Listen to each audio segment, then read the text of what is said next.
Yesterday, Attorney General Pam Bondi testified in front of the House Judiciary Committee, who demanded straight answers about the Justice Department's handling of the Epstein files. It didn't go well. Take a look. You can let her filibuster all day long, but not on our watch. Not on our time. No way. And I told you about that, Attorney General, before you started. You don't tell me Yeah, anything. I did tell you because we saw what you did in the Senate. You're a lawyer, not even a lawyer. None of them asked Merrick Garland over the last 4 years one word about Jeffrey Epstein. How ironic is that? You know why?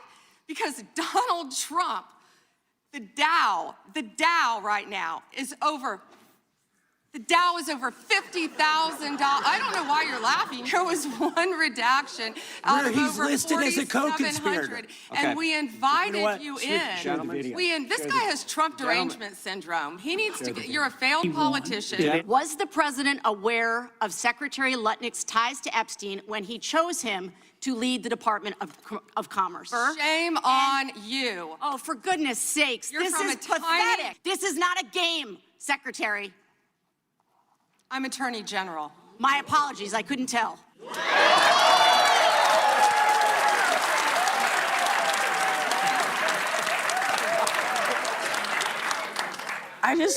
Because I feel like maybe she didn't know what her job description is. I just want to remind her a little bit.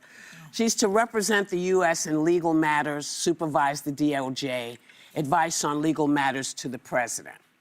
They called on you, Pam Bondi, because that's your job. Your job is not to pander to the president. Your job is to look out for American citizens and what was going on and how things are done. So the fact that you sat there in such a disrespectful way, this is what you're supposed to do. This is your job. And I don't know if you did yourself or your boss any favors with the tantrum. I mean, I just think, you know, if name somebody, name a president. Abraham Lincoln. If Abraham Lincoln had that kind of meltdown, do you think we'd still be talking about him?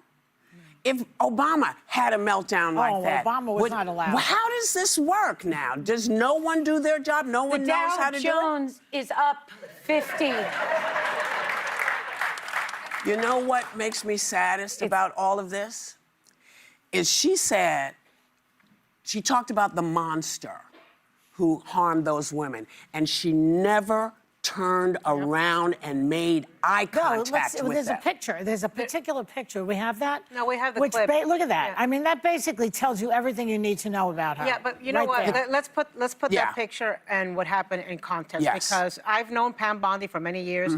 This was so personally disgusting and disappointing to me. I knew her in Florida as somebody who worked with everybody and who was nice. And to watch her in this performance as like a high school version of Lady Macbeth was just unacceptable and a show she's putting on for Trump. But let's talk about that picture and let's talk about, I think we have a look clip. At those.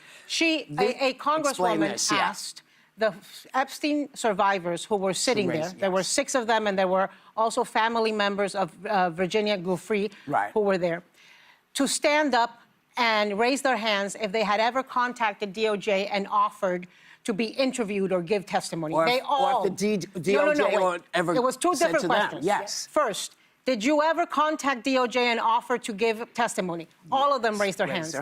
Did DOJ ever contact you and take you up on your offer? No. All of them raised their hands that none of them had been contacted. But she never looked at them. She never acknowledged that they were there. It was worse than that, because what she did was blame... For me, that was the worst. For me, what's worse is that she could have turned around at that moment. Yeah. She could have apologized not only for what her Department of Justice has not done, but also what the other 3 Department of Justices that have failed these women. Yes. These women have been failed by 4 different administrations for decades and decades and decades.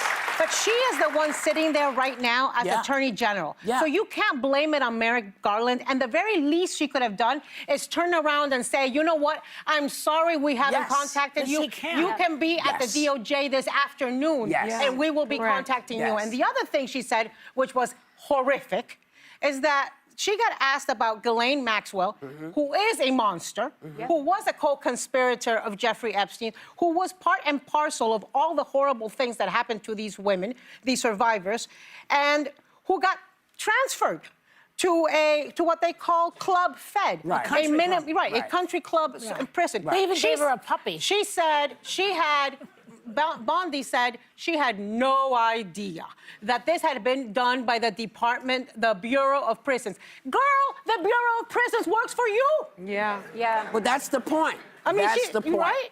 There's something I felt like when I was watching it, I felt a little nauseous from her. It was like, why are you so lacking in empathy? What is wrong with you? What happened to you in your life that you can't give a moment to these poor girls? And when she quotes, as you said, the Dow is up, as if these girls care that their 401ks are doing well when they've been molested by several of these disgusting men. Money and people with money have been the problem that's left them in the dark for so long because it's so much money wrapped up. I find it highly insulting every time it's made political because yes, Anna, you're right. It has been multiple administrations that have let these once girls down over and over again.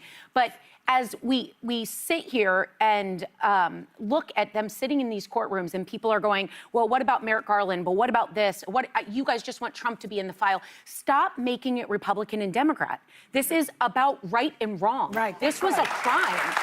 And you should not care who is in that. You should just want to uncover it all because it's not that everyone in there did something to these victims. They turned their cheek, which is the same as watching these victims be victimized over and over and over again. And she that's the victimized them disgusting part. again yesterday by not acknowledging. And by the way, she needs to understand that she's speaking to Trump when she's up there. She's not speaking to anybody She else. knows. She's only And speaking to an he audience of has a one. whole reputation of throwing you under the bus. And when he's out of office, he really is going to throw you under the bus, honey. I don't know how you know her, but she should be smart enough to know that. He does it to Attorney General everybody. of Florida. But he does it hopefully to everybody. she'll be held to account for what we just saw and the things that she's been doing. You know, I watched the thing in its entirety, and you know, I'm an alum of the Department of Justice. I took an oath to defend the Constitution and represent the people of the United States of America. And it was one of the biggest honors of my life. And I always remember the first day when I got up in front of a judge in D.C. and my maiden name was Cummings at the time, and I said, you know, my name is Asuncion Cummings, and I represent the people of the United States of America. And it was such an honor, and it was a platinum job. Very difficult to get into the Department of Justice. You either had to get in through the honors program or you had to have years of experience. Now, my understanding is 70% of the prosecutors in the Civil Rights Division have resigned. 40% of prosecutors in the D.C. office have resigned. Career prosecutors are leaving in droves. The Justice Department is now in shambles. So the people of the United States have that person who is deeply unqualified, who is deeply unserious as their protection, as the person that is the chief law enforcement officer of the United States of America. I am so disgusted. I am so saddened by what is the destruction of one of the biggest and strongest institutions in our country. And by the way, you know, just a little history. During the Watergate scandal, President Nixon did not go to jail, but John Mitchell did. John Mitchell was his attorney general. Yes, so correct. at the end of the day, Ms. Bondi, you were looking at some She prison could be time. held to account. And Sonny, could she get her moved to a maximum security prison like most? Talking Ghislaine Maxwell. You mean can Ghislaine Maxwell? No. Can Attorney General Pam Bondi make sure she's moved to a maximum security prison? She is like all pedophiles. Yeah, Ghislaine Maxwell that is right now at Club Fed. Absolutely. As the chief law enforcement officer, the Bureau of Prisons also reports to her. So The she could do FBI that right reports now. to her. She could do fix that this. right now because the buck stops with her. And I just have to say, it was so deeply unhinged. One of the things that bothered me the most, and we talked about it during the Hot Topics meeting, you know, the Congress people were invited to go into the Justice Department and look at the Epstein files, the unredacted Epstein files. And what the Department of Justice did was that they surveilled those Congress people. Yes. And they looked at their searches. And Pam Bondi, while she was testifying, had copies of the searches of those Congress people. That is a breach of the separations clause. That is a breach of their privacy, of their jobs. And I've just never seen anything like that, and that is something that she could be held to account for. Well, I hope that they do hold her to account, because she does not. Listen, if you're going to rep the man who's sitting in the White House, that's fine. And you're not supposed to. There's supposed to be a separation. I understand, but if you've made that choice that that's the person you're representing, fine. Get out of the job you have now, because if you're not representing us, I don't know what you're doing there. Correct. I don't know why you're there, you know?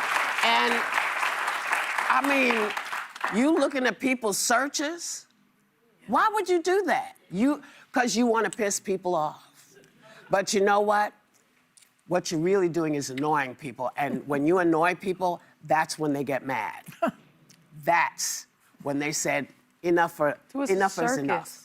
The whole thing was a circus. They've sold their souls in order to be in the circle of power. Yeah. And they know that what they are doing is not right. Yeah. Members of this cabinet, but they like the title, they like the frills, they like the perks. Yeah, now. But Wait. why have to do it in that way? Like when she said to Congressman Raskin, you're a failed lawyer. You're not even a lawyer. Because she's he went to mimicking her Harvard boss. Law School Right. and was head editor of the Harvard Facts Law don't Review. mean anything to that these was people. crazy It- to me. Because it's like the dozens. You think you're playing the dozens. Yeah. But like that other Deeply congresswoman said, unserious. this is not a game, babe. But that was really very Trumpy. Like he goes, "Be quiet, piggy." Yeah. It's the same. It's the same mentality. She's mimicking she's Trump. But it's mimicking beneath him. the dignity of the office. Well, honey, please, if we start talking about beneath the dignity, we'd be here all day.